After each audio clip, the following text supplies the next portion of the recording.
They say you're crazy, but hey, what do they know? They can't really be sure. So they solicit the opinion of doctors to see if they concur, and they do. So I guess you're crazy. It's true. And they prefer, if you get crazier, because pushing pills for profit is their main concern. See, when they claim you're mentally insane, unspoken words of judgment are mentally exchanged. So they prescribe pills to medicate the pain, but those pills are just a sedative and meant to be your chains. Peddled by the pushers, hell-bent on making change, so they see that nothing changes, so your symptoms will remain. They place you in a ward. You do better in a cage. Any complaints, they just say you're crazy and deranged. Misdiagnosis leads to comatosis, but they just shrug their shoulders and it happens once again. Woman suffering from menopause is feeling off. So she's told that her depression is solved with Zoloft. But of course, she's not really depressed. She's just stressed and in turmoil because of her changing hormones. But she's deemed insane and now she's worse off. They're pushers, peddlers of the black magic that are supposed to help you when you feel blue.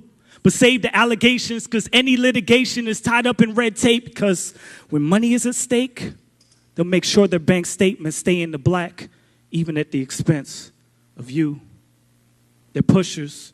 No need for corners when you have corner offices. Pushing product with no concern for its consequences. They bottle it and top it with cotton picked by the same people who they intend to swallow it. Slaves to the FDA approved. PhDs abusing their degrees to bleed the last bit of sanity out of the mentally abused.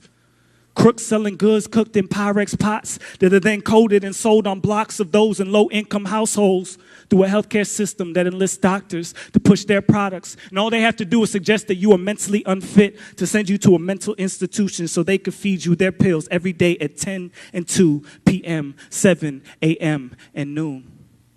And the truth is, you can't even be excused until the doctor signs off that your mental sanity has resumed. But how could one doctor have that much power? He's tripping off the power that he's given. He's living off the powder. Yeah, I know. This pill's hard to swallow. And the pill's actually hollow, of no use, except to pad wallets with big faces, because we take what they say at face value.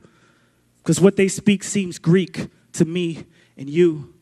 But they're not changing, not one iota, because their capital is an alpha bull, and that's just the beginning. There is no happy ending, a.k.a. no omega for you. They say you're crazy. But hey, what do they know? They can't really be sure. So they solicit the opinion of doctors to see if they concur. And 4 out of 5 of them do. So I guess it's true. You're crazy. And they prefer, if you get crazier, because pushing pills for profit is their main concern. Trust me. I'm not saying that all pills are prescribed unjustly. I'm just saying that there must be something wrong when a kid with an excessive imagination is sedated by giving him Ritalin in high doses, supposedly to balance him, but really because the faculty said it's too hard for them to manage him. Or when a kid is so shy that he must be hiding a mental condition, and if he ever gets excited, he must be bipolar or a manic depressant. So he's given medication to treat a sickness where one isn't, and that causes symptoms which then require more medical intervention. Are you kidding? Listen, if you're here today and you're dealing with this issue, please understand that I mean no disrespect. And if you really, really need help, please continue to get some. I hope that that's plain, although unmentioned. And I truly, truly understand, and I'm so sorry that I can't fully explain why I care about this so much. But for those of you who don't need it, I just want to make sure you understand what they aim to do. Lead you to the edge of sanity, give you a gentle nudge, and then push you off the roof, because they're pushers. And that's what they do. They say you're crazy. Hey, what do they know? They can't really be sure, so they solicit the opinion of doctors to see if they concur. And they do. So you're crazy. It's true. And they prefer, if you get crazier, because pushing pills for profit is their main concern.